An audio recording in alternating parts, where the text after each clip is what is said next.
दो चीजें हैं सर। एक, फिर ऐसी सिचुएशन में अगर बड़ी गिरावट के आसार हों, आशंका हो, डर हो, तो क्या इन्वेस्टर्स को भी अपना पोर्टफोलियो खाली कर देना चाहिए? Zero, thank you very much. Sir, जिसने पोर्टफोलियो खाली कर दिया हो तो इन्वेस्टर कहलाएगा ही नहीं। नहीं नहीं, अभी आपके बोलने की बात करेंगे। ना ना जी, देखिए पिछले 200 साल में लगातार आबादी बढ़ रही है। लगातार वर्ल्ड की एक एक सरकार बिल्कुल बेशर्मी से पैसा छाप छाप के बाजार में फेंक रही है। करेंसी बढ़ती जा रही है, आबादी बढ़ती जा रही है, और जिन कंपनियों के पास मुनाफे का डिविडेंड बांटने के बाद बचे हुए पैसे से ग्रोथ अपॉर्चुनिटीज है, वो जो कंपाउंडिंग क्रिएट कर रही है। तो शेयर मार्केट एक परमानेंट बुल मार्केट है। इस परमानेंट बुल मार्केट में जब तक ये सरकारें इस संसार की सरकारें बदलेंगी नहीं, कलयुग में तो होने वाला नहीं है। स्टॉक मार्केट लॉन्ग टर्म में तो परमानेंट बुल मार्केट है। इसमें बीच बीच में टाइम टू टाइम जो बड़े झटके और करेक्शन आएंगे, तो उस टाइम पे काम ये है। अब तकिए में तो रुपया भर नहीं सकता कोई। जिसके पास इतना रुपया अभी तकिए में नहीं जाएगा वो क्या करेगा? जो तकिए में रुपया भर सकता है वो तो सारा माल बेच ले। I am talking of very big portfolios, very high net worth investors, large institutional money. तकिए में थोड़ा रुपया भर सकते हैं।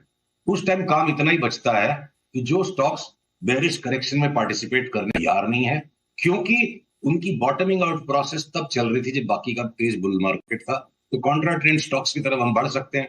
लास्ट 10-12 दिन में जो अपने निवेशकों को Tasty Bites, Tata Elxsi, Angel Broking, इस तरह के जो स्टॉक्स लेते जा रहे हैं, आज भी हमने ये कहा कि इन स्टॉक्स को लो, और जब निफ्टी में सिग्नल आएगा और फ्यूचर्स में सिग्नल आएगा तो हम बेचेंगे। ओके, सिग्नल आने पर होगी बिकवाली, ये है आपकी राय। अच्छा, अब बताएं सर कि जी जी, सॉरी, आप कुछ कह रहे थे। ग्लोबल मार्केट से एक बड़ी महत्वपूर्ण बात छूट गई है, मैं उसको उस वक्त बोल नहीं पाया था। क्या इस वक्त आपकी बात के बीच में मैं उस महत्वपूर्ण बात को दिखा? जी जी, प्लीज प्लीज कहिए सर, हमने आपको सुनने के लिए तो बुलाया सर। नहीं पर है सर, इन सीक्वेंस हम आपस में बात करेंगे। जी जी जी तो जी। देखिए, यूएस इंटरेस्ट रेट्स को लेके बवाला मचा हुआ है। पावेल साहब के स्टेटमेंट को लोगों ने किस कदर सुन लिया। उन्होंने तो बड़ी पॉलिटिकल बात कह दी, time has come for change in policy and as indicators and economic factors will fall in place. तो बिल्कुल राजनीति वाली बात कह दी। किस तरह की बात कह दी? कोई लड़का बोले जी अब मैं शादी करने में इंटरेस्टेड हूं। एक तो बेगाने की शादी में अब्दुल्ला दीवाने होते हैं, और एक होता है लड़का बोले मैं शादी करने में इंटरेस्टेड हूं, सारे अब्दुल्ला दीवाने हो गए, शादी नहीं होगी तो? पावेल साहब की बोली बात 10 में से तो 8 बार होती नहीं है। अब यूएस डॉलर जैपनीज येन में, यूरो जेपीवाई में जो बड़ा स्लाइड आना है यूरो की वैल्यू में, जेपीवाई जब एक्सट्रीमली स्ट्रांग हो जाएगा यहां से वापस, जो 15-20 दिन, एक महीने पहले जो बड़ा स्लाइड आया था, अब उसका भी और बड़ा रूप मैं देख रहा हूं। इन टाइम ट्रिगर होने वाला है, उससे भी बड़ी चाल। तो यूरो यूरो बुरी तरह से गिरेगा येन के सामने, और डॉलर इंडेक्स बढ़ेगी, क्योंकि 65% यूरो है। बढ़ते डॉलर पर आप अमेरिका की रेट्स को घटाओगे। अब डेटा डेटा डिपेंडेंट है। फ्राइडे को डेटा खराब हो जाएगा, जो कंसेंसस हो गया, पूरा मार्केट पोजीशन हो गया कि रेट्स तो घटेंगे। क्यों जी? लड़के ने बोल दिया मैं शादी करने में इंटरेस्टेड हूं, तो शादी होने तो दो। तो ये रेट्स के ऊपर जो एक्सट्रीम पॉजिटिविटी का पोजिशनिंग हो गया, 100% कंसेंसस, तो ये कभी वर्कआउट आज तक हुआ नहीं है। और ये जैसे ही डिफ्यूज होगा, मुझे लगता है ग्लोबल इक्विटी इंडिसेस में डाउन ट्रेंड जोर से और एक्सेलरेट हो जाएगा। सर, कुछ ऐसे लेवल दे सकते हैं कि जिनके नीचे जाए निफ्टी, बैंक निफ्टी या जो भी, तो उसके बाद भाई खाली कर दो। अब मतलब नहीं है जिद करके बने रहने का, लॉन्ग टर्म वॉन्ग टर्म सब छोड़ दो, एक बार दिमाग मत लगाओ, हल्के हो जाओ। नहीं, हल्का तो होने में जो लोग ट्रेडर्स हैं उसके लिए देखिए, एक बार दोबारा से रिक्वेस्ट करूंगा मैं इस चार्ट के लिए।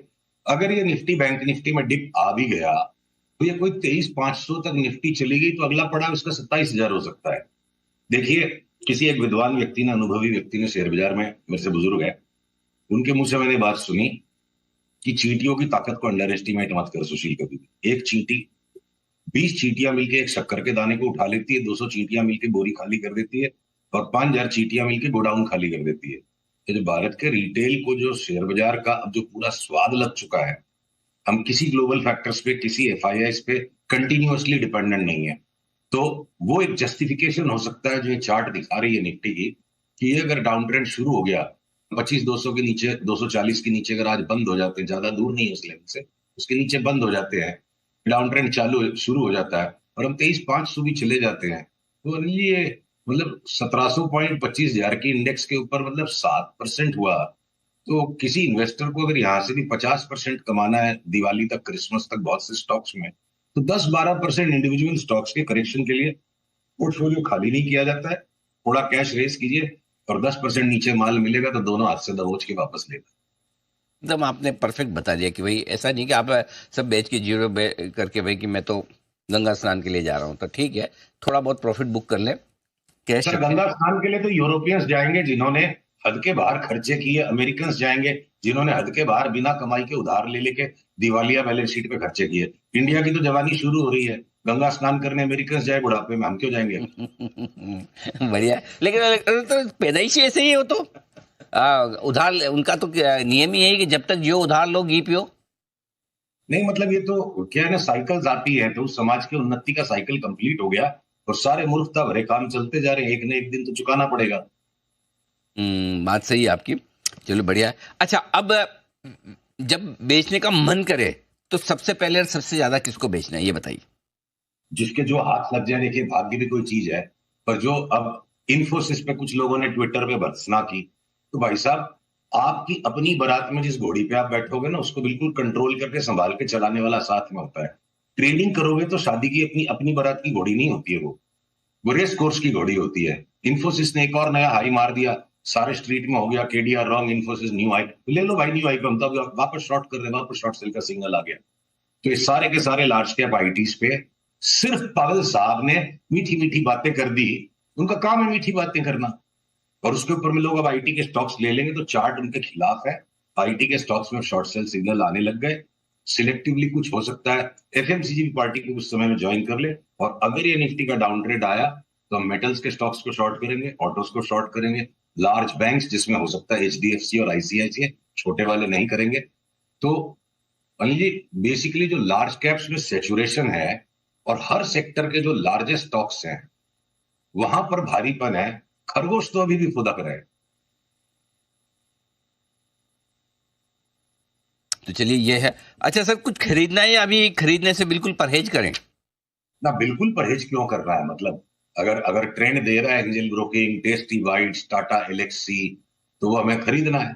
अब जैसे अपनी लास्ट टाइम बात हुई थी मीडिया की, तब जैसे पीवीआर की अगर ये चार्ट दिखाओ तो आज हमने अपने क्लाइंट्स को बोल दिया भैया 1580 का टेक प्रॉफिट करो और वापस 1330 में मिलेगा तो लेके 1700 में बेचेंगे। तो तो अलग अलग स्टॉक्स, अलग अलग सेक्टर्स अलग अलग काम कर रहे हैं, जो लेट मूवर्स हैं हम अभी भी उनको ले रहे हैं। चलिए परफेक्ट, बहुत बहुत धन्यवाद केडिया साहब, तो आपने विस्तार से बताया और आज सावधान भी कर दिया लोगों को, भाई थोड़े अलर्ट रहो, सावधानी के मूड में रहो, हड़बड़ी और जल्दबाजी में थोड़ा ध्यान रखा जाए। तो ये है।